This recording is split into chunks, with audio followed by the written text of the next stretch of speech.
Irmãos internautas da Rede Amigo Espírita que nos acompanham pela internet, sejam todos bem-vindos. É um prazer renovado tê-los em nossa casa, o irmão Tomé, comemorando os seus 46 anos nessa 12ª Semana Espírita do irmão Tomé. Vamos então fazer a nossa prece de abertura, pedindo que a bondade de Deus nos abarque a todos nós, abençoando os nossos propósitos, fortalecendo os nossos ideais mais santos, iluminando a nossa caminhada. E em tua companhia, Mestre amado, deixa-nos estar hoje, no amanhã que vem, em todos os dias de nossas vidas. Que assim seja. Caríssimos, temos a grata companhia hoje do companheiro Alisson Guedes Pessoa, que me pediu para resumir a sua biografia como trabalhador do Grupo Espírita Francisco de Assis, em Recife. E hoje ele nos presenteia com o tema Amanhecer de uma Nova Era.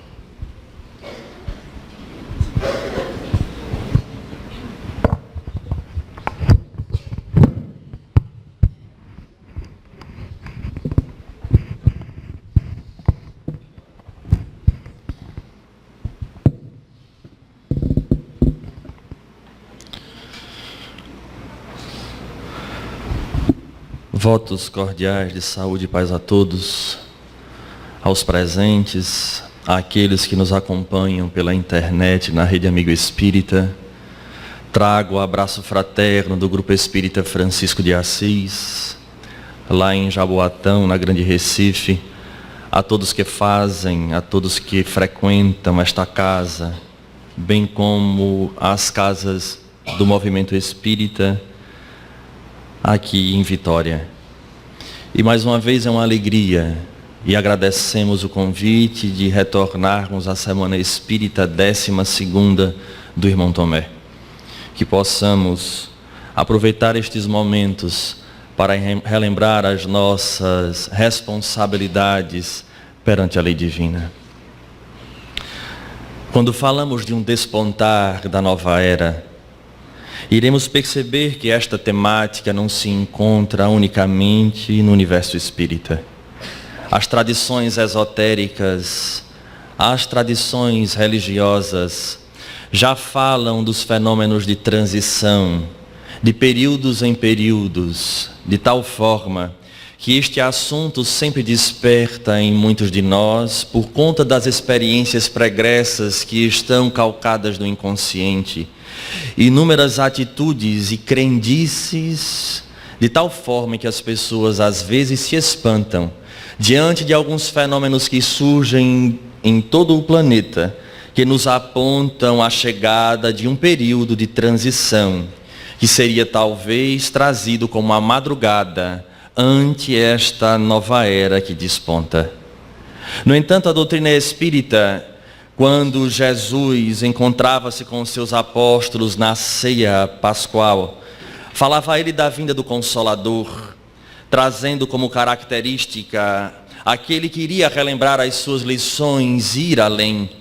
Traz então essa característica a doutrina, que nos leva a raciocinar de uma forma clara, daí porque a fé espírita ser uma fé raciocinada, para entendermos este fenômeno que nos acompanha ao longo dos milênios, desde que conseguimos olhar para trás e nos entendermos como sociedade.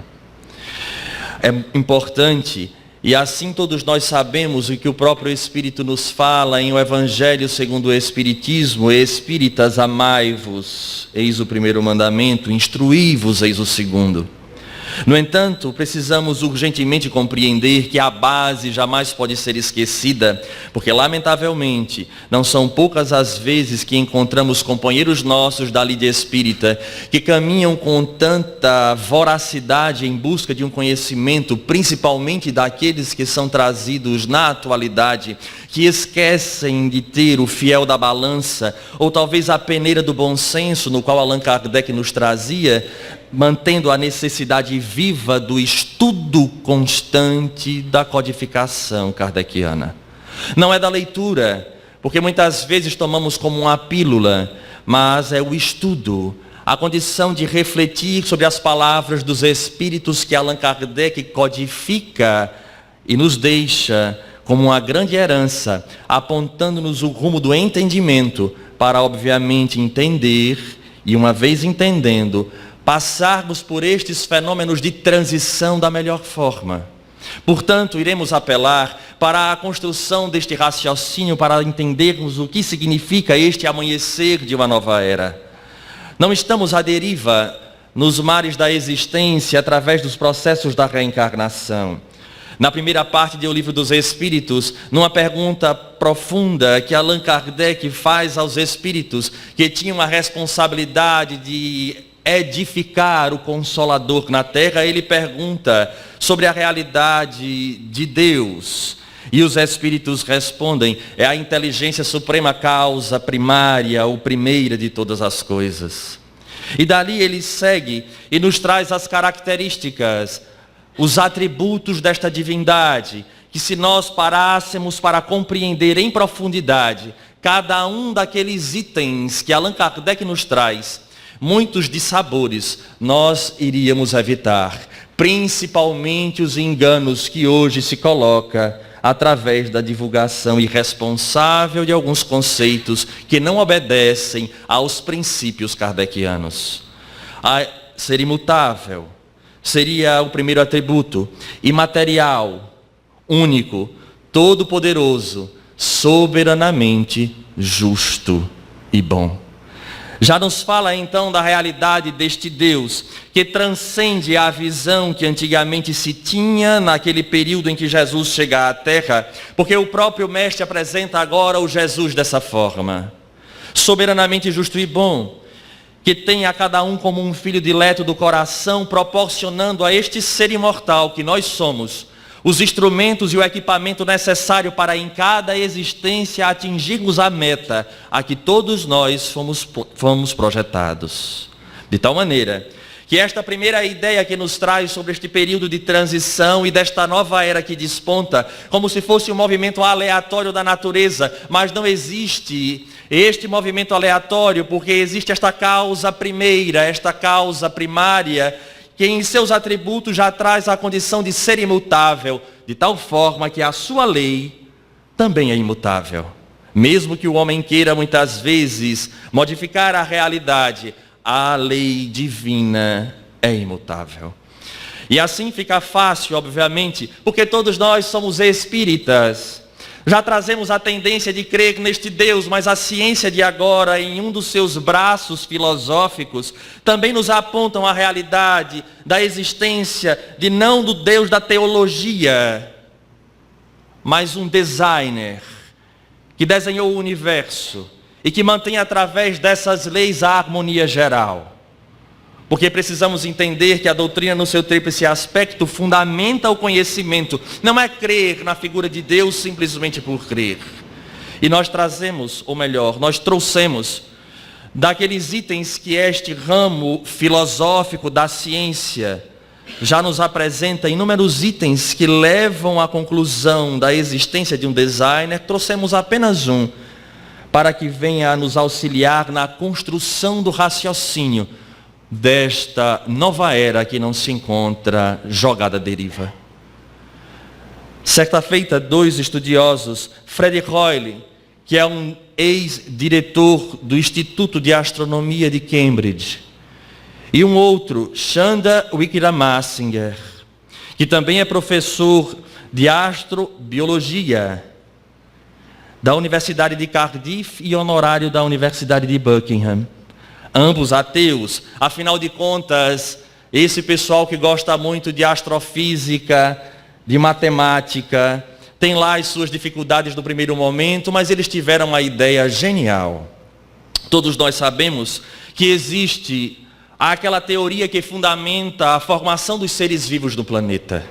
Todos aqui, acredito, passaram pelas carteiras escolares e lembram da teoria de um russo chamado Alexander Oparin, em que ele falava da famosa teoria da sopa orgânica, onde, naquele período em que a Terra ainda incandescente passava pelo processo de esfriamento numa total instabilidade dos mares, bem como da atmosfera, Havia raios, gases diferenciados do que aqueles que agora se encontram. E através de inúmeras reações químicas surgiram aqueles primeiros seres unicelulares, que dariam mais tarde, pelo processo da evolução, a vida que chegaria ao planeta. A ideia é genial, a teoria é fabulosa. No entanto, estes dois pesquisadores, que obviamente raciocinam com muita facilidade pelo viés da matemática e da física, tiveram a ideia genial.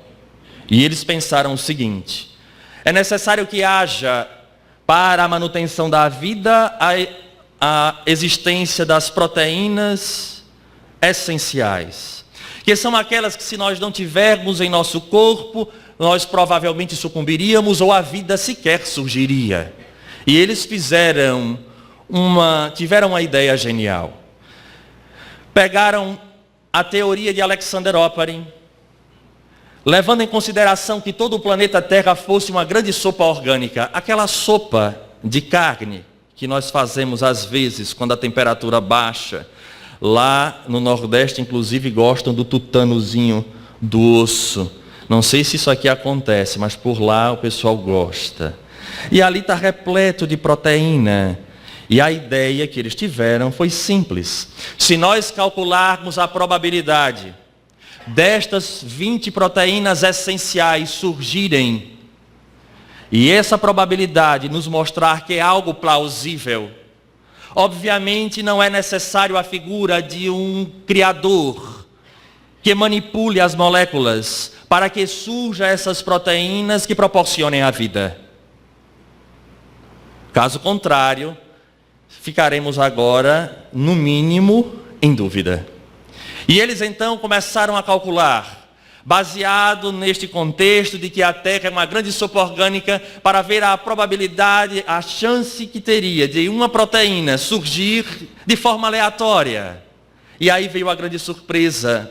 E segundo palavras de ambos, que eram ateus, eles responderam e assim apresentaram seus resultados: meu ateísmo encontra-se profundamente abalado.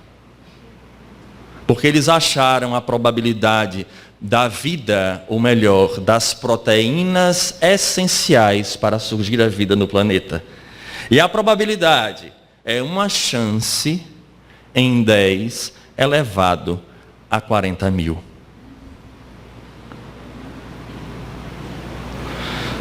E aí, Wickramasinghe complica a situação.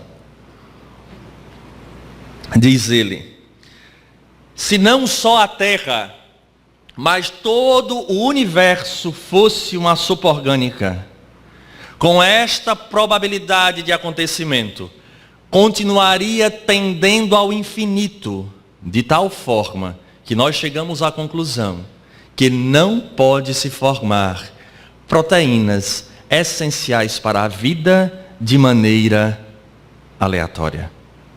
É necessário um designer, alguém que tenha a capacidade suficiente de orquestrar o encontro no tempo certo, nos choques efetivos, para que dê condições dessas proteínas surgirem e a partir dali vir a formar aqueles seres unicelulares, fora a manutenção destes seres, que aí vão adentrar outras tantas leis que estes estudiosos questionam como, vindo do nada, pode haver esta harmonia. É a única explosão que nós conhecemos, que ao invés do caos, provoca o harmônico. Porque toda explosão, ela provoca desorganização. Assim, começamos a ter a nossa fé raciocinada, embasada, inclusive, neste aspecto científico, de que existe um designer, que os espíritos disseram a Allan Kardec que Deus é a inteligência suprema, causa primária de todas as coisas, exatamente o que estes pesquisadores e estudiosos apresentaram como resultado. De tal forma, não podemos dizer que estamos vivendo num contexto aleatório, porque, obviamente, surgindo a vida, e o homem, chegando ao estágio em que se encontra, foi dado a ele a possibilidade do livre-arbítrio para que possa agir, mas este Deus, em suas características e em seus atributos, como nos fala Allan Kardec, apresenta-se como sendo soberanamente justo e bom, e não seria justo deixar o homem à deriva, para que ele próprio, através das suas experiências, pudesse separar o joio do trigo. Não seria mais fácil entregar instrutores que pudessem lecionar, apontar o caminho, para que este indivíduo, conhecendo, tendo a oportunidade de optar por aquilo que os mestres falam, conseguir encurtar a estrada para atingir aquilo que todos nós buscamos, independente de região, inclusive de planeta, que é a busca da felicidade. Assim fica lógico que Deus, soberanamente justo e bom, envia os seus instrutores, que vêm à terra preparar o caminho para aquele que fora o divisor de águas da história. Todos nós conhecemos de figuras ilustres que falavam da necessidade da moralidade do ser, da prática do bem, da realidade do amor, da transcendência, da reencarnação, até a chegada dele. Esperada e cantada pelos profetas, chega Jesus, que era o instrutor mor, o mais alto instrutor. E a partir dali aponta o rumo para que nós, uma vez aprendendo, possamos nos equipar. Qual a função do mestre? O mestre leciona, dá ao seu aluno, ao seu discípulo, o material necessário para que ele possa se munir, se equipar, para enfrentar as dificuldades que a vida vai lhe apresentar adiante. E assim é a figura de Jesus de Nazaré. Convoca aqueles 12. E em volta dele surgem inúmeros outros que encontram na figura de Jesus este ser, divisor de águas, que leciona, mas ao mesmo tempo respeita o livre-arbítrio do indivíduo para que ele possa caminhar com seus próprios pés, tendo mérito nas suas escolhas, o que é o mais importante, de tal forma que agora aquelas palavras de Jesus ecoam com muito mais sentido quando ele nos fala, vinculado à ideia da reencarnação, a cada um segundo as suas obras. Ora, Jesus então nos dá a possibilidade, daí os Espíritos falarem no livro dos Espíritos, que Ele é o guia e modelo. Cabendo agora a cada um estudá-lo. No entanto, as nossas reencarnações deixam gravadas em nosso inconsciente a figura do Jesus que nós já estamos acostumados, o Jesus da teologia. O Jesus que é necessário obedecer a normas e regras para que Deus abençoe, ou para que nós venhamos a encontrar a salvação, quando na verdade a lição de Jesus vai de uma maneira muito mais profunda, convocando o indivíduo a uma transformação moral. E sair da zona de conforto é algo muito difícil. Um outro ponto que nós precisamos urgentemente entender, para nos sentirmos equipados, para enfrentarmos esta nova era, que agora desponta, porque estamos no período da transição, e a transição está nos trazendo alguns conflitos externos e internos. Precisamos aprofundar mais, à luz do Consolador.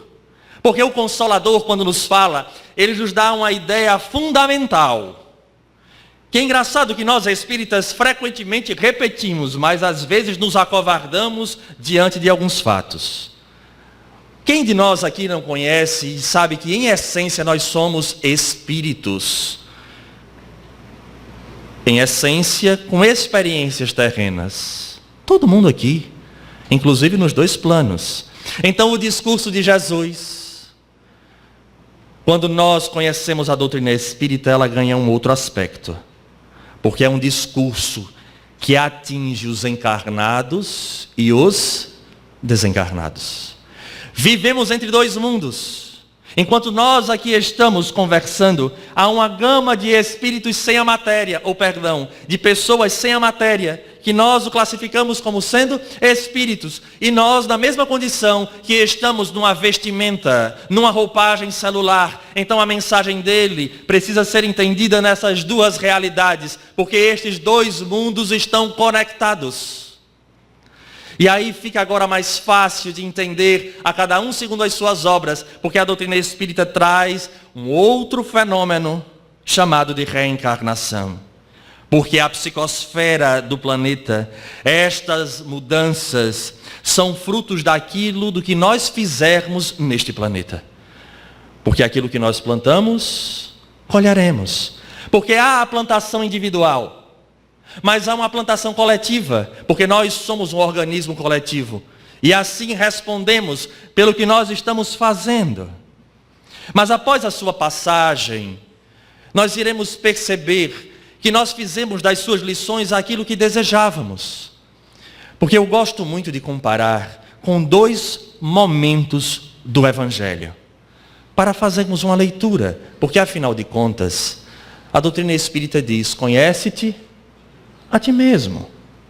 E conhecer a si próprio tem a ver, inclusive, conhecer a nossa própria história, o nosso psiquismo, as nossas heranças, os nossos desejos, as nossas crenças.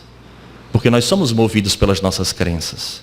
E há a crença que nós professamos e há a crença que nós vivemos. E é exatamente naquele momento em que Jesus dialoga com Pôncio Pilatos que nós iremos observar talvez o grande desenho da humanidade neste período de transição em que estamos a viver. Quando Jesus termina, ele é levado à população, juntamente com a outra figura, chamada, todo mundo conhece, Barrabás. E ele pergunta, que era a tradição naquele período que uma pessoa que estava presa fosse solta. Quem vocês escolhem? É interessante, porque eu gostaria de poder fazer essa pergunta para cada um de nós. Quem nós escolheremos? Quem nós escolhemos? Jesus ou Barrabás? Só pensem, para que ninguém venha se expor. Porque há uma análise. Apesar da maioria gritar Barrabás, entre eles havia apóstolos que talvez estivessem gritando Jesus, Jesus. Dentre eles Simão Pedro. Vamos fazer uma análise profunda. Fazer o que Allan Kardec nos convoca de estudarmos, para compreendermos e de uma forma bem tranquila entendermos esta transição para optarmos pelo melhor. Veja que coisa engraçada, entre aspas. Jesus era apresentado como Filho de Deus. E o que significa a palavra Barrabás? Simão Bar Jonas. Simão, filho de Jonas. Bar Abá. Filho. A palavra Abá significa Pai. Deus. Então as pessoas estavam entre dois filhos de Deus. Entre Jesus e Bar Abá, filho de Deus. Agora escolham. Quem? E aí nós queremos, a nossa vontade é dizer Jesus, como Simão Pedro disse. Mas verdadeiramente agimos no cotidiano, desde a sua vinda, pelos caminhos estreitos, achando que estamos nos atalhos, porque queremos também optar pelo Filho de Deus, mas optamos por Barrabás, o outro Filho de Deus, que representa o mundo, as conquistas materiais, transitórias, o prazer imediato, aquilo que nós fazemos da nossa vida, o grande foco para atingirmos. E aí, esta é a primeira forma que nós gostaríamos de avaliar a conduta de muitos de nós. E não estou falando de apenas espíritas. Se a transição da nova era, o despontar desta nova era é algo que engloba um planeta, é a representação talvez de toda uma comunidade. Todo um globo. Desejar o melhor. Quem daqui não deseja a paz, o equilíbrio, a felicidade, uma relação que seja frutífera? Mas a pergunta é, nós fazemos por onde? Às vezes nem ligamos. Trazemos o nome daqueles que gritam por Jesus, mas optamos por Barrabás. Falamos de espiritualidade e agimos como verdadeiros materialistas. Até quando perdemos alguém. Perdemos, choramos, nos angustiamos. Calma. E eu sempre falo àqueles que passam por este momento, passado o luto psicológico. Você vai também. Não se preocupe. Tudo é uma questão de tempo. Porque ninguém escapa. Mas o desespero e a dor, muitas vezes, é porque nos falamos espiritualistas, mas vivemos como materialistas. E o segundo momento, nós gostaríamos de relembrar a figura de Simão Pedro, que estava, mas que dias antes, havia escutado Jesus dizer a ele que ele o negaria 3 vezes antes que o galo cantasse. Simão Pedro, Senhor, desculpe, mas essa sua previsão está com alguma interferência, porque eu daria a minha vida. E nós sabemos o que acontece. E é muito interessante nós observarmos o pós, para entendermos a característica deste período que estamos passando. Eles caminharam com Jesus, observaram a capacidade, a grandiosidade daquele espírito governador do planeta incrustado em matéria. Devolveu a vista aos cegos, limpou leprosos, levantou paralíticos. É nós caminharmos durante 3 anos com o governador do planeta, e naquele momento, Simão Pedro acovarda-se. Porque as pessoas identificavam nele um seguidor do Messias que seria crucificado. E naquela hora ele nega, tal qual Jesus havia dito. Mas não satisfeito com esta situação, mesmo com todo um preparo que Jesus proporcionou a cada um deles, falando do que iria acontecer, inclusive do seu processo de ressurreição, após aqueles dias, se acabrunharam, se acovardaram. E nós iremos observar no Evangelho de João, quando fala que eles, com medo dos judeus, ficaram trancados em uma casa.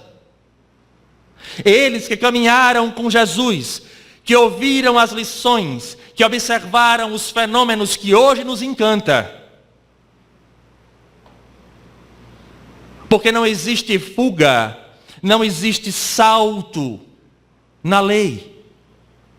É necessário maturar este espírito, e assim acontece com os apóstolos.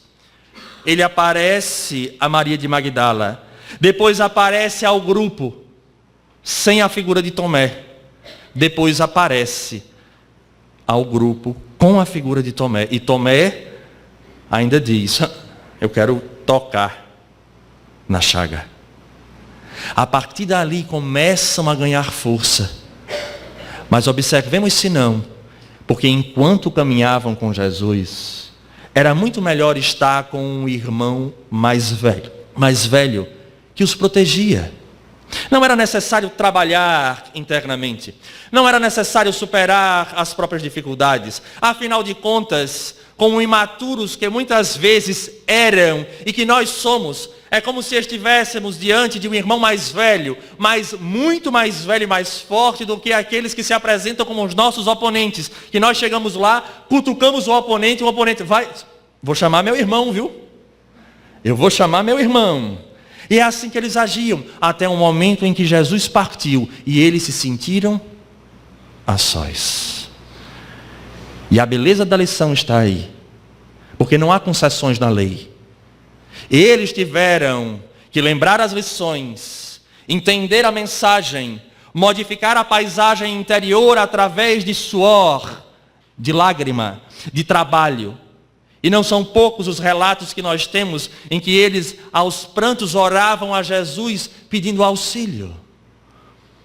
Porque, infelizmente, esse mito que nós falamos do início, destes períodos de transição, nos deixa a mente muito cheia de ideias que não são reais. Porque a gente parece que, olha assim, Simão Pedro, depois que Jesus partiu, já virou Simão Pedro, não tinha dificuldade, já perdoava, já tolerava, já servia, não levantava a voz a ninguém. Não é verdade. Era necessário burilar, foi necessário trabalhar, foi tudo. Assim nós caminhamos desde ali. Acredito que aqui não tenha ninguém que tenha o visto pessoalmente na atual existência. Na passada eu não garanto nada, né? Lá para trás nós não temos como dizer. Mas observemos que nós já entramos em contato com a sua mensagem ao longo do tempo. E o processo da reencarnação matura.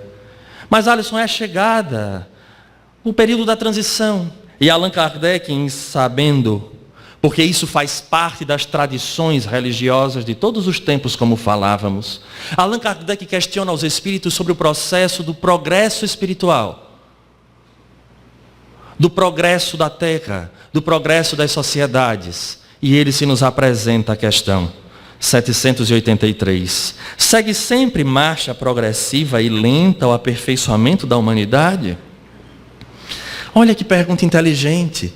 Allan Kardec encontrava-se num período magistral, semente de tudo que nós temos hoje. Hoje nós não temos a internet, é fruto daqueles trabalhadores daquele período. Ali surgiu o telefone, o telégrafo, a máquina a vapor, o trem a vapor, a radioatividade e tantas outras situações. Ali. Inclusive até o momento que nós tanto gostamos, que marca a vida de muitos de nós, que é o tal do cinema, começa ali. Naquele período, com os irmãos Lumière. Então observemos que período interessante. E Allan Kardec teve o discernimento de olhar para trás a história da humanidade, veio caminhando esse indivíduo que chega até ali. E ele diz, olha, o progresso, ele é lento, mas ele é constante. E ele faz essa pergunta. E olha o que os espíritos respondem. Há o progresso regular e lento. Porque é inquestionável. Deus o sujeita, a tempos e tempos, a um abalo físico ou moral que o transforma. Meu Deus, quem lê isso vai dizer, então é Deus que provoca este processo da transição planetária.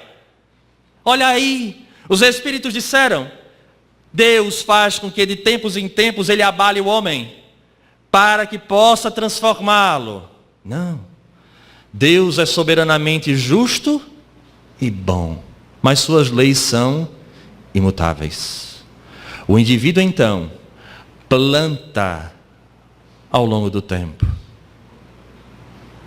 E este processo da colheita faz com que o indivíduo agora chegue a um momento onde não tem mais outra opção, porque nós já experimentamos todas elas. E neste processo de uma colheita coletiva, começa o homem a sentir as dores, e o Evangelho nos fala, é necessário que haja escândalo. Ai daquele por quem venha, porque na hora em que o indivíduo entra em contato com estas dores repetidas, a experiência vivencial faz com que ele não queira mais repetir aquilo. Daí estes grandes abalos que vêm na coletividade, porque se nós pararmos agora, e se tivéssemos o poder de nos teletransportarmos para estarmos em cima de um monte e percebermos a nossa coletividade, iríamos ficar surpresos como, apesar da propaganda de todos as grandes empresas, é tratar o indivíduo como uma personalidade única. Na verdade é uma grande massa que obedece uma mesma ideia, levados para o mesmo objetivo, e o homem perdeu a capacidade de discernir. Então a colheita, ela se torna coletiva. A dor é coletiva. Nós acusamos aqueles que aí fora num processo de violência, nos toma um telefone celular de última geração, mas o desejo que você teve e que nós temos de ir a uma loja para comprar aquele telefone, que nos torna diferenciados dos demais, que nos coloca num patamar, aquele indivíduo que não tem o que comer, que passa frio, tem o mesmo desejo. E talvez a moralidade ainda frágil opte pela violência para ter o mesmo objeto que nós também desejamos, porque é a sociedade do desejo. É a sociedade do agora. É a sociedade que não suporta dor. E para isso existem os analgésicos, os opioides, os barbitúricos, e assim vai. Jesus então continua sendo questionado por Pôncio Pilatos, a grande população. A quem escolhemos? Jesus ou Barrabás? E neste entendimento, Allan Kardec não ficou por aí. Porque se o progresso acontece, ele é lento e progressivo, e de vez em quando há os abalos que nos tiram da zona de conforto, ele pergunta, na questão 785, qual o maior obstáculo então ao progresso? Qual é o maior obstáculo? Porque afinal de contas, se nós já temos o conhecimento, temos o guia e o modelo, temos o livre-arbítrio, o que é que nos impede? E os espíritos respondem, o orgulho e o egoísmo. Refiro-me ao progresso moral, diz eles. Porque ao progresso material, esse acontece. Então o que nos impede está em nós, o orgulho e o egoísmo.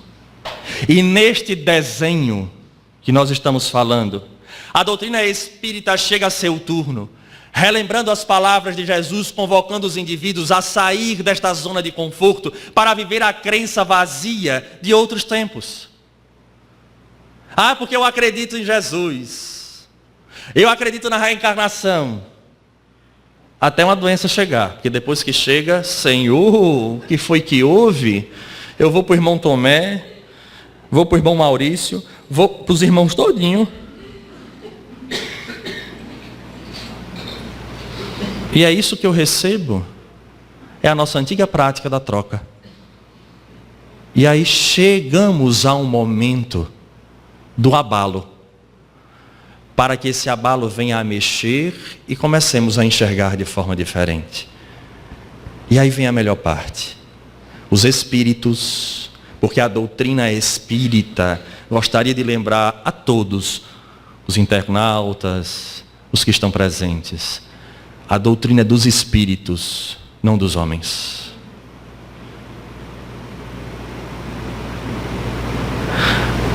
Eles estão levantando o véu para que possamos ter a capacidade de enxergar que momento é esse. Porque como falávamos nesta primeira parte, o discurso serve para os dois mundos. Porque nós pertencemos a ambos. E desde remotas eras, em especial naquele momento em que Jesus se encontrava na terra, fica claro para cada um de nós o combate que existe das trevas em direção à luz. Porque este mundo espiritual, ele na verdade, ele é formado por indivíduos que largaram a matéria e a morte não transforma ninguém, a não ser num contexto físico. E o conteúdo moral, do qual todos nós aqui, cada um tem o seu, passa a tornar-se claro na espiritualidade. Porque nós podemos afivelar a máscara do bom espírita e na intimidade agirmos de forma bem distinta. Na espiritualidade isso não acontece. E não são poucos aqueles que ainda vivendo o processo da transição, chegam ao plano espiritual revoltados porque conheciam e não aproveitaram. E no processo da revolta, a vingança é ir de encontro à luz.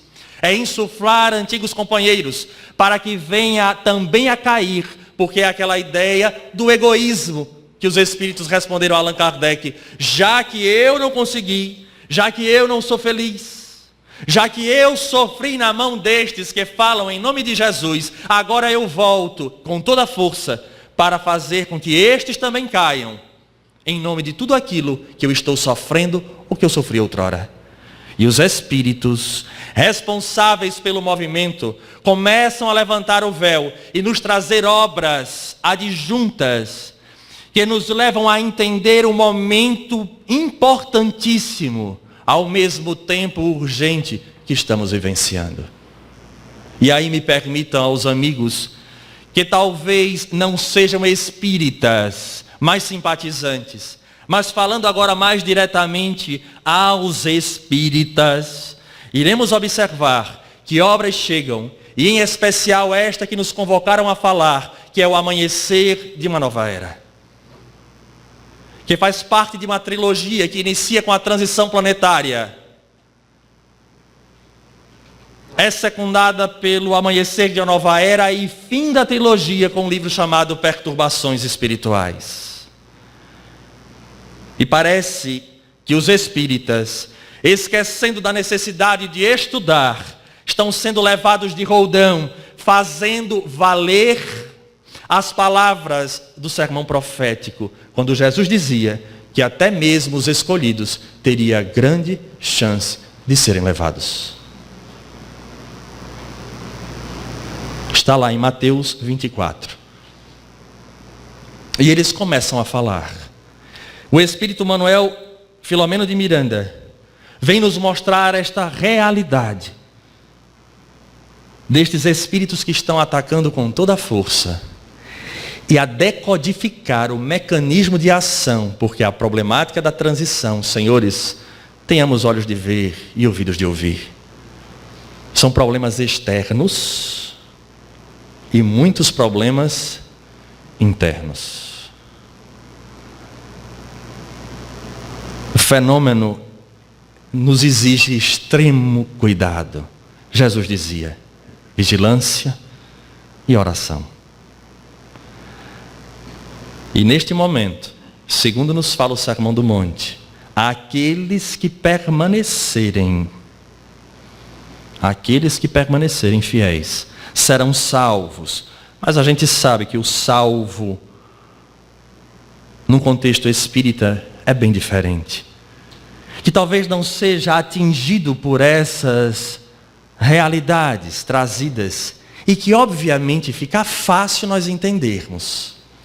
Se a doutrina espírita corporifica-se como sendo o consolador prometido, e há uma gama de espíritos que lutam contra a luz, obviamente que o foco são aqueles que se dizem mais esclarecidos, que sabem discernir o joio do trigo.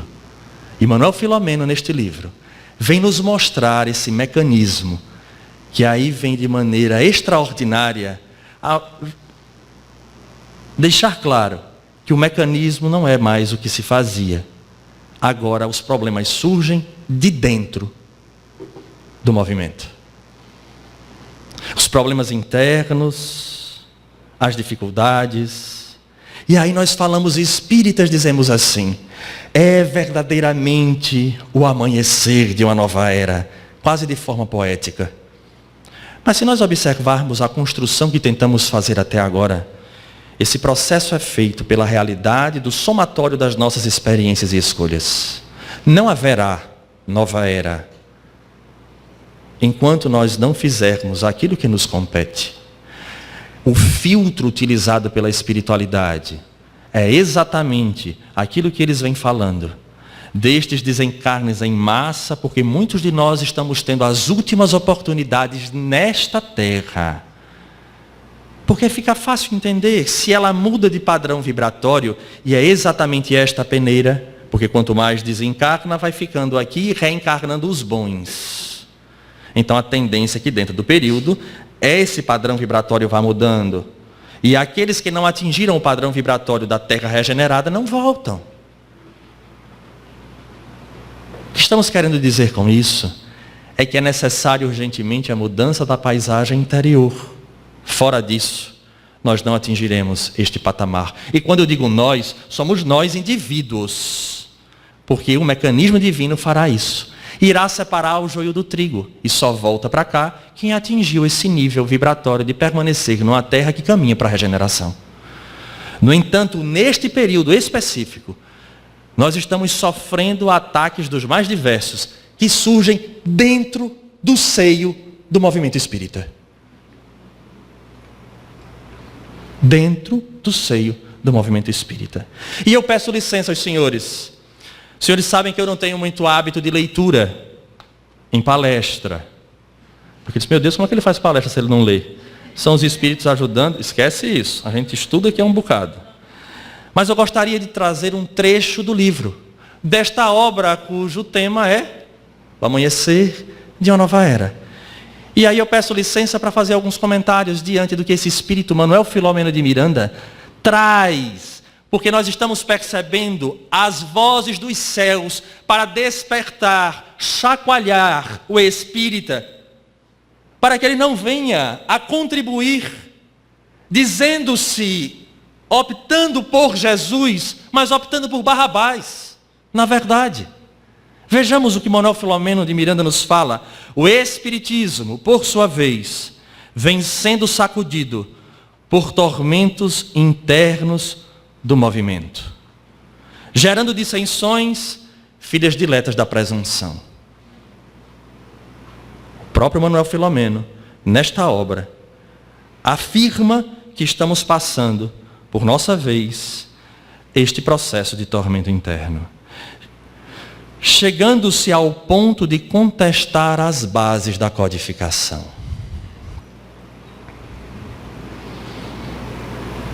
Ou apresentando-se falsas técnicas, travestidas de científicas, de experiências pessoais, de informações mediúnicas não confirmadas pela universalidade dos espíritos. Se nós acusamos um dia da igreja ter esquecido de Jesus, Manuel Filomeno, em outras palavras, está nos dizendo que nós, além de esquecermos de Jesus, estamos esquecendo de Allan Kardec. Há locais que colocam palestrantes e médiuns acima da doutrina, e ninguém está acima da doutrina espírita, a não ser o próprio mestre. Está aqui.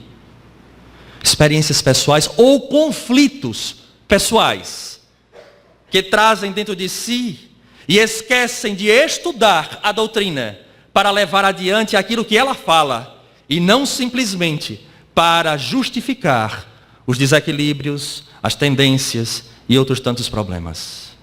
Porque quando nós subimos a uma tribuna, a responsabilidade de levar doutrina espírita não é a opinião de Alisson, nem de José, nem de Maria. Porque a doutrina é dos espíritos. E ele continua. Novos missionários surgem de um para outro momento, a si mesmos atribuindo realizações superiores e mergulhados em tormento, sob obsessões por fascinação. Senhores, se nós buscarmos a conhecer verdadeiramente o que se chama de fascinação, é um problema que atinge a muitos. Chega para um fascinado e diz a ele, olha, isso que você está falando é uma opinião sua. É um direito que você tem, inclusive, de estudar, edificar a sua opinião. Mas na hora em que você se torna um divulgador da doutrina, e eu gostaria de dizer aos senhores, que não fiquem pensando que eu estou falando para os palestrantes não, viu? Porque todos nós aqui somos questionados onde nós nos encontramos sobre a doutrina que professamos. E se a maior caridade é a divulgação da doutrina, se nós levamos adiante uma ideia que não é dela, gostaria de lembrar que seremos responsáveis pelos desequilíbrios ou desatinos que estas pessoas que nos escutarem forem tomar, nós somos corresponsáveis. Então está repleto disso. Pessoas que inventam histórias, que trazem mecanismos, que falam da mediunidade de uma forma diferente, apresentam teorias não trazidas pela codificação, fugindo àquilo, como nos diz Manuel Filomeno, da universalidade dos espíritos. Senhores, está muito claro na introdução do Evangelho segundo o Espiritismo, que novidades vão surgir. Está lá escrito. Eu convido a todos a lerem a introdução do Evangelho segundo o Espiritismo. E Allan Kardec nos fala que primeiro passar pelo crivo da razão e depois observar a universalidade do ensino dos Espíritos. Não é médium, não há palestrante, não há personalidade superior. É que os Espíritos falam em todo o globo, havendo informação uníssona, para que venha a gerar verdadeiramente um posicionamento doutrinário. Fora disso, são opiniões pessoais. Palavras estas ditas pelo codificador. É engraçado porque nós conhecemos pessoas que às vezes estão na rua, conversando, e etc., com outra pessoa. Aí a pessoa chega assim do lado, diz, olha, eu estou sentindo. Olha, você não está bem acompanhada não, viu? Aí você já levanta as antenas. Diz, olha, estão me dizendo aqui que você está com um problema assim, assim, assado. Olha, se você quiser me procure, porque eu faço a gente pode fazer um tratamento. Ai meu Deus, eu vou procurar. É engraçado, porque a doutrina espírita é a doutrina que mais desmistifica, mas que encontra-se o maior número de místicos é dentro dela. Ela explica, ela esclarece, ela dá razão ao indivíduo para que ele possa separar o joio do trigo. Eu vou contar aos senhores uma história, porque não será dita nem o local, muito menos o nome do indivíduo.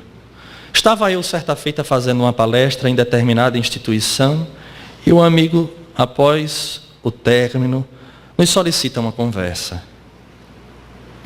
E aí eu disse, pois não, vai ser um prazer.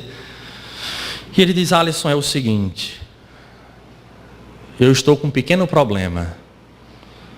Eu disse, ainda bem que é pequeno, porque fosse grande, é que o negócio podia gerar alguma situação, mas é pequeno. Ele fez, eu sou casado. Eu disse, já é grande, né? Já deixou de ser pequeno. Estou brincando, viu? Foi só para a gente sorrir um pouquinho. E de uns tempos para cá, descobrimos que a minha esposa não pode engravidar. Tudo tem uma razão de ser. E lembremos que pelo viés da doutrina espírita, no Evangelho segundo o Espiritismo, encontra-se uma frase que eu acredito que nós jamais devamos esquecer. A dor é uma bênção que Deus envia aos seus eleitos. E que por mais extensa que seja a existência, ela vai passar rápido, como todas as outras existências nossas passaram. Essas dores são purificadoras. Busca-se aquilo que a ciência pode lhe dar, ou os caminhos que se queira, mas a revolta não deve encontrar espaço jamais. Mas o problema não parou por aí. Ele disse, nesse corre-corre da vida, eu deparei-me com uma ex-namorada. Eu disse, e ele fez, olha, essa ex-namorada entrou em contato com uma médium. E essa médium disse a ela que tinha um espírito que queria reencarnar e ser meu filho, que precisava vir de todo jeito. E disse mais, que tinha que ser através dela.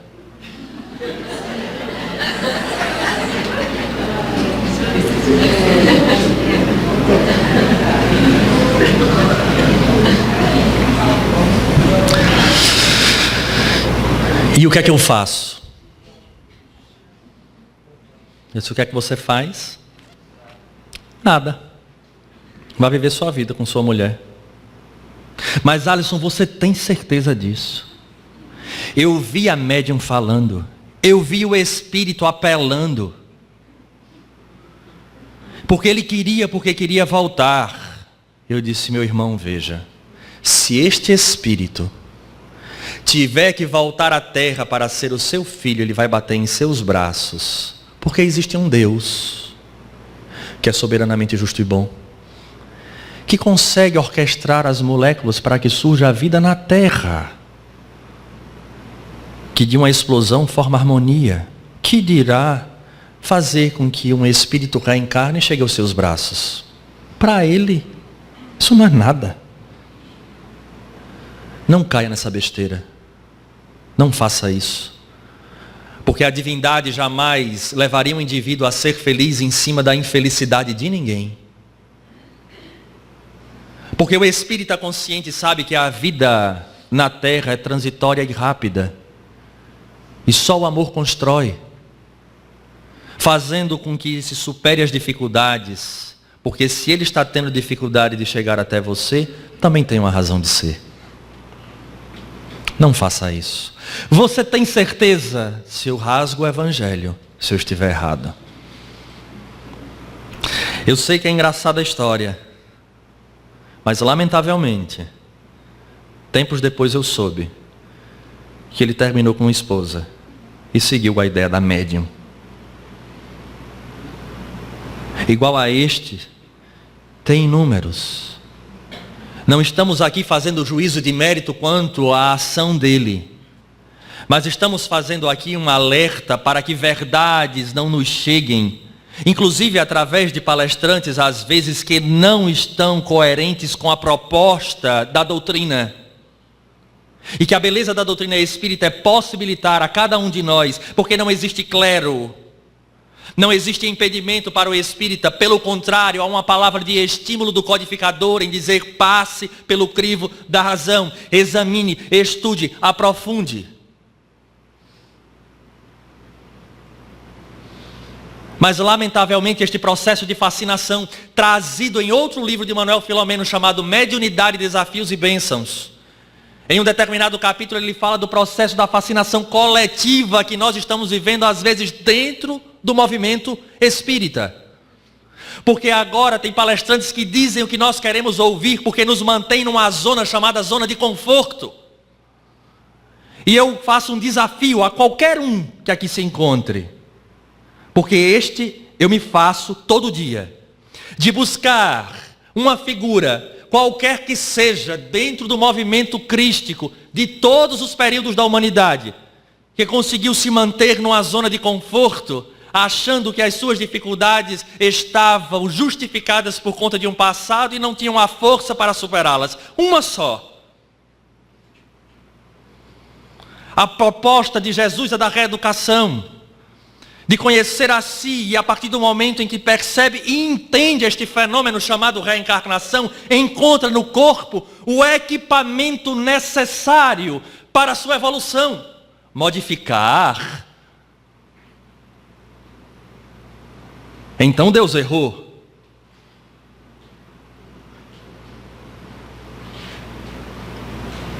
Coragem é o que nós precisamos. E assim Manuel Filomeno continua: assim como se apresentam novidades estapafúrdias que levam o bom nome da doutrina espírita ao ridículo,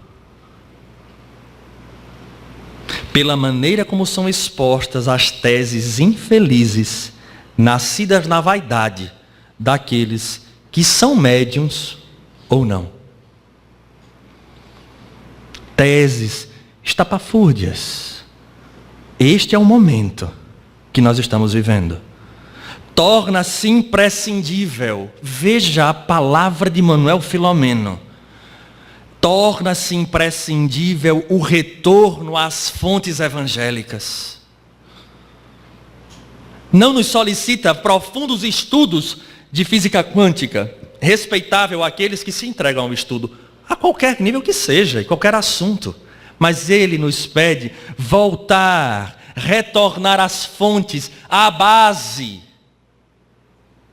à peneira, que nos dá a condição de separarmos o joio do trigo, e às origens do movimento doutrinário totalmente destituídos de autoridades, de especialistas, de detentores de títulos universitários e arrogância intelectual, valendo-se à simplicidade e ao serviço eminentemente cristão.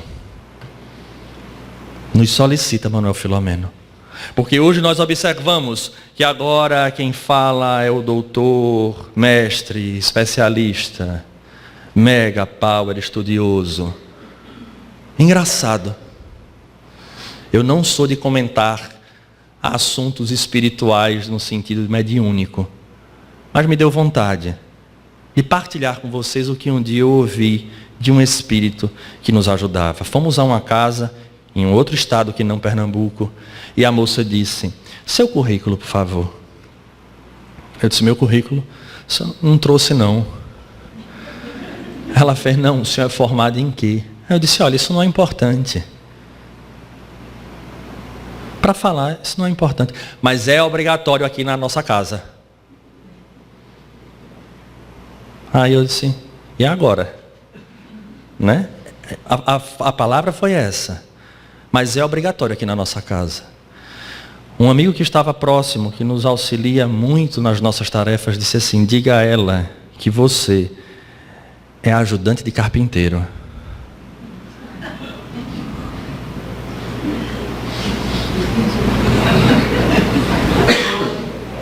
Qual não foi a decepção? Anunciar um ajudante de carpinteiro. Agora eu pergunto aos senhores: e Jesus foi o quê? É engraçado, né? E nós espíritas falamos tanto em humildade e etc. E esse pedido de Manuel Filomeno é fundamental. Porque se é o orgulho e o egoísmo que trava a marcha, a partir do momento em que nós começamos a dar muito mais valor a estas coisas, a estes títulos universitários, a esta condição do que o indivíduo adquiriu de conhecimento, estamos deixando de voltar às origens. E ele conclui esse texto que nós separamos dizendo o seguinte: a missão do Espiritismo é iluminar a consciência humana, ensinar o indivíduo a encontrar a própria paz sob a inspiração do excelso bem, conduzir com segurança aquele que o busca, propiciando-lhe harmonia interior e alegria de viver. Essa é a missão do Espiritismo. Então nós estamos nesta fase, uma fase gritante e perigosa, mas eu gosto muito de buscar as palavras de Jesus no próprio Novo Testamento para observarmos o que será exigido de nós agora.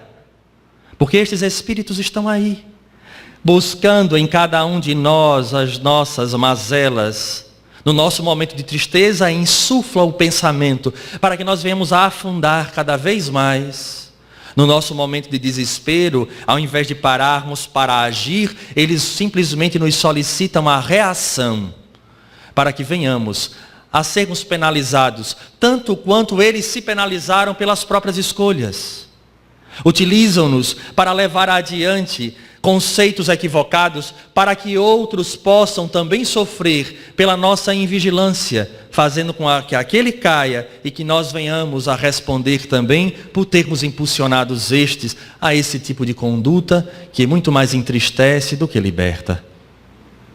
E aí, diante disso, como esta casa ela se torna bem, como poderia dizer, bem feliz quando nos dá 1h30, eu digo: eu não vou me furtar de escutar o que o próprio Jesus falara aos apóstolos, para que nós venhamos a entender o que vai se passar com cada um de nós.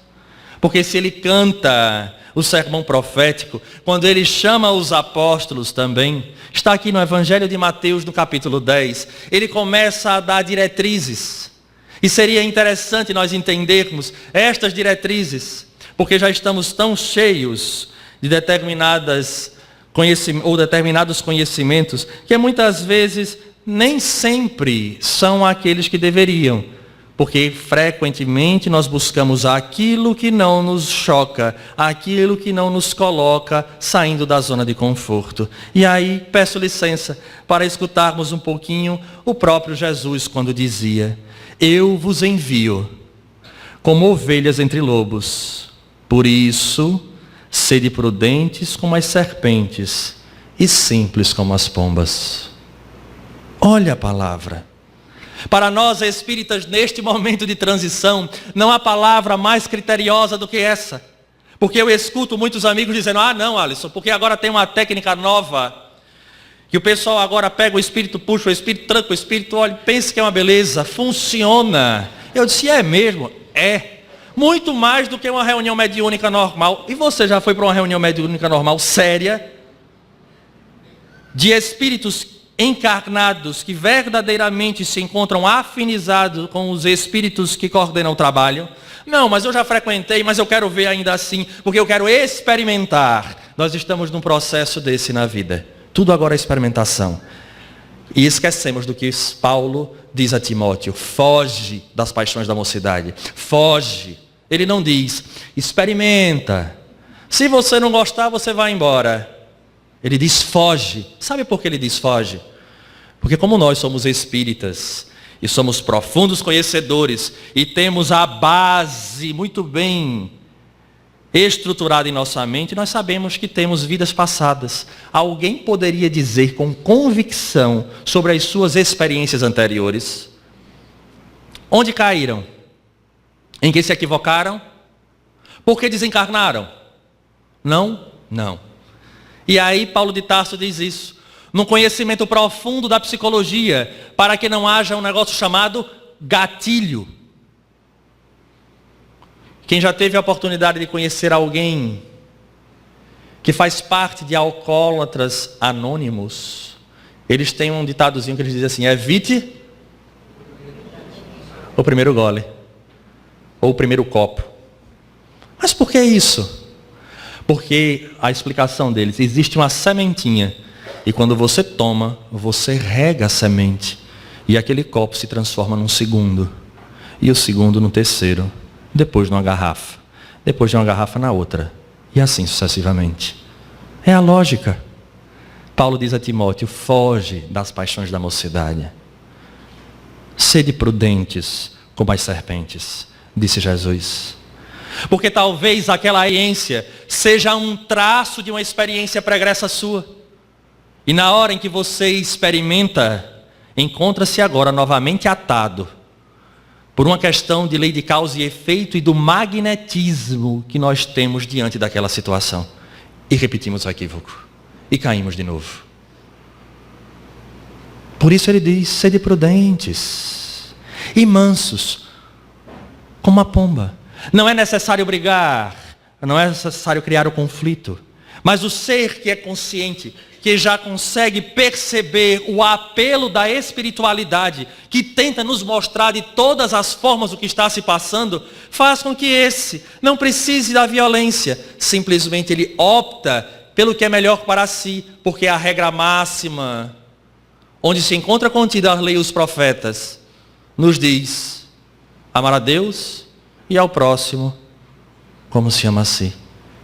Então, se eu me amo, eu serei manso e prudente, porque neste processo da prudência, quem vai se beneficiar sou eu.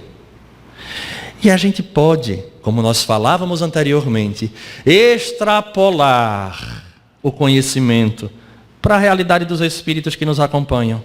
Eu não sei se os senhores sabem, porque às vezes os espíritas esquecem, mas não custa lembrar, que muitos parentes nos acompanham.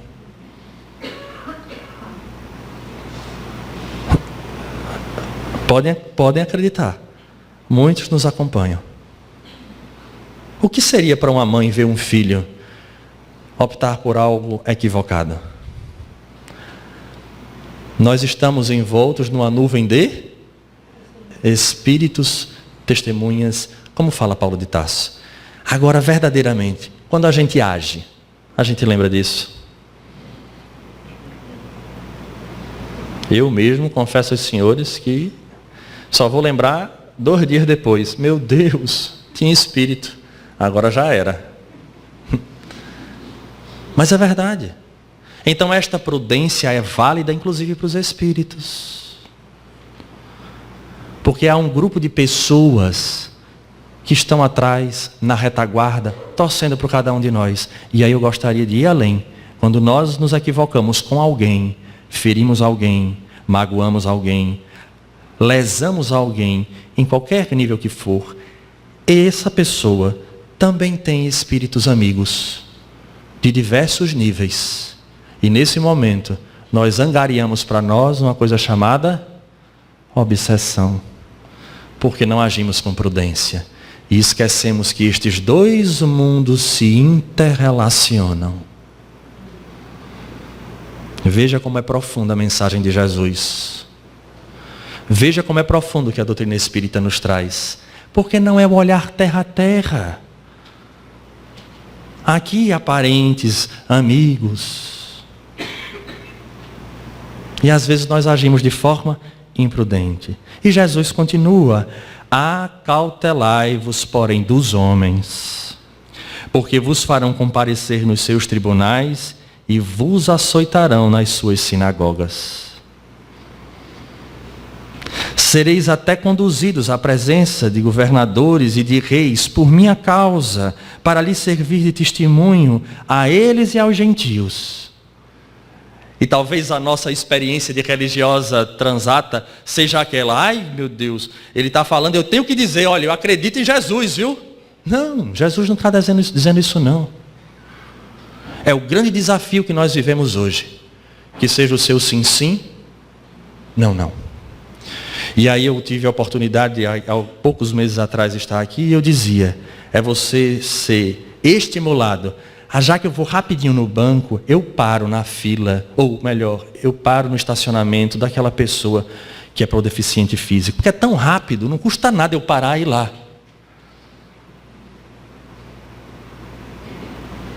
Se eu tenho alguém conhecido na fila, não custa nada eu chegar, oi fulano, tudo bom? E ali eu já me aboleto com fulano e fico com fulano para ser atendido mais adiante. É ter as famosas vantagens, porque não é nada demais, mas talvez ser cristão espírita, que na classificação de Allan Kardec, que lá se encontra em O Livro dos Médiuns, é aquele que admira, que estuda e que aplica a condição, a verdade moral trazida pelo Espiritismo para a sua vida. E por conta disso, nós seremos testados, levados aos governadores. E quando ele diz aqui, são as pessoas que estão acima de nós, que têm a possibilidade de nos questionar, de nos colocar em xeque e dizer, vamos ver se esse cara é mesmo espírita. Antes de virmos, há uma semana atrás, eu soube de uma história muito interessante numa empresa. Uma pessoa foi chamada para assumir o almoxarifado com um valor bem diferenciado, tendo em vista com que eles trabalhavam. Quem me contou a história foi o meu cunhado. E ele dizendo, Alisson, veja que coisa engraçada. E aí disse, olha, você está vindo da empresa, você já trabalha na empresa há muito tempo, você vai ser promovido para. Botou o rapaz sentado, voltou-se para ele e disse assim, olhe, você tem uma chance agora daquelas, de ter seu salário quadruplicado. Olha que beleza, quadruplicado. Mas é o seguinte, estamos só nós aqui. Para isso você vai ter que colocar na ficha que recebeu Y, mas na verdade você só recebeu X. Tá certo? Aí ele parou. Aí fez, doutor, veja, pense bem. Eu vou fazer o seguinte, eu vou lhe dar tempo. Você vai para casa, você vai pensar o fim de semana, porque era uma sexta. Segunda-feira nós teremos uma reunião. E aí ele passou o final de semana num profundo constrangimento. Num período como nós estamos passando, ter essa chance, e ele já sabia que a negativa viesse, haveria uma grande consequência. Então ele foi para a reunião segunda-feira, não dormiu bem do domingo para a segunda. Chegou na reunião e novamente ele perguntou, e agora? Doutor, veja, eu vou lhe ser muito honesto. O senhor vai me perdoar, mas eu não tenho coragem de fazer isso não. Ele fez, o senhor sabe o que isso vai lhe custar, não sabe? Ele fez, eu sei. O senhor não se preocupe não, eu passo no DP. Aí ele disse, tudo bem, não se preocupe não, passe lá mesmo, entregue seus documentos, os novos que vão exigir, porque você vai assumir o cargo. E ele, como? Antes do senhor, 7 passaram aqui. E todos os 7 aceitaram fazer o que nós propomos. Nós temos agora a certeza que o senhor realmente tem uma conduta diferenciada. Pode ir lá. É isso que acontecerá conosco. Nós falamos nesse momento político que já se arrasta há um tempo, criticamos A, B e C, mas o fundamento do problema não é na quantia, é no ato. Se nós distribuímos propina para um carro que se encontra equivocado na sua documentação para um guarda, não é diferente. Como é que nós queremos um amanhecer de uma nova era se nós não mostramos quem verdadeiramente nós somos? Porque de outra maneira estaremos gritando Jesus e vivendo Barrabás. E ele continua, mas quando vos entregarem, não fiqueis preocupados como ou o que haveis de falar. Naquele momento, vos será indicado o que deveis dizer. Porque não sereis vós que estareis falando, mas o Espírito de vosso Pai é que falará em vós.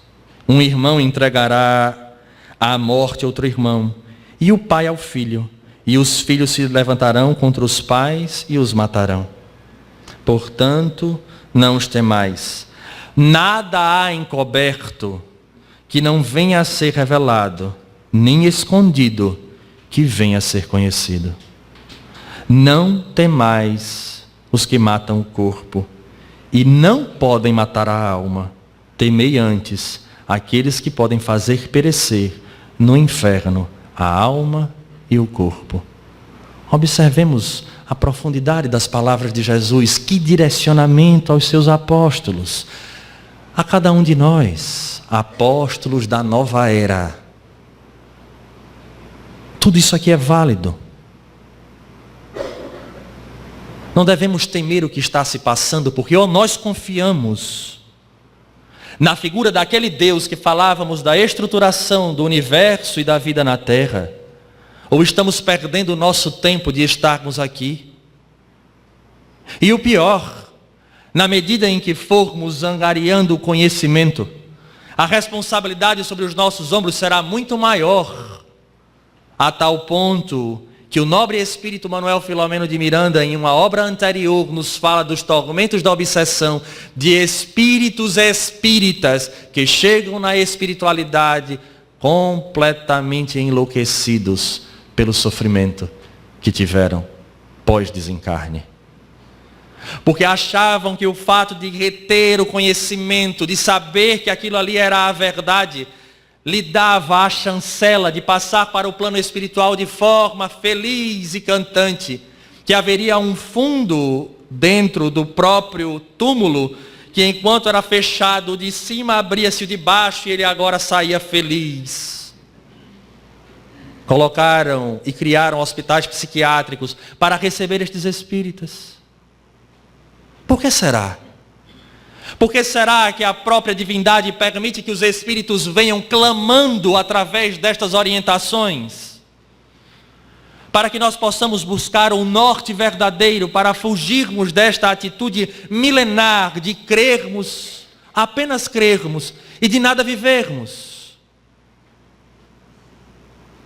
Porque não há nada encoberto que não venha a ser revelado. E está aí a prova dos espíritos mostrando.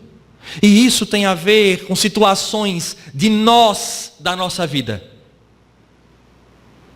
E não há nada que não seja revelado, porque basta o conhecimento da lei de causa e efeito para você saber que existe uma origem. Não busque ir lá atrás, através de uma terapia de vidas passadas, sem uma indicação de um profissional sério e coerente, simplesmente para entender, porque talvez nós não tenhamos estrutura moral. E quem acha que vai chegar do lado de lá e descobrir absolutamente tudo, não. É bom ler Nosso Lar, Primeiro é necessário ter condições, porque a misericórdia divina também permanece ali. Primeiro o Espírito se estrutura. Você quer saber mesmo? Quero. Então agora que nós vimos que você tem condições, passa-se por operações psíquicas para a partir dali ter contato com parte de existências. Parte de existências. Nada será encoberto. No tempo certo, no momento da maturidade, nós teremos essas condições. Não devemos temer, como dizíamos, essas propostas da violência. Portanto, Jesus conclui dizendo assim: todo aquele que me confessar diante dos homens, também o confessarei diante de meu Pai que está nos céus. E aí a gente tem aquela ideia bem rasteira de dizer assim: é dizer que não, porque eu acredito. Eu tenho que dizer a todo mundo que eu acredito nele. Não é isso. Confessar-se, crer, acreditar, levantar a bandeira espírita. Sou muito mais a frase de Mahatma Gandhi: é melhor que falem por nós as nossas obras do que as nossas próprias palavras.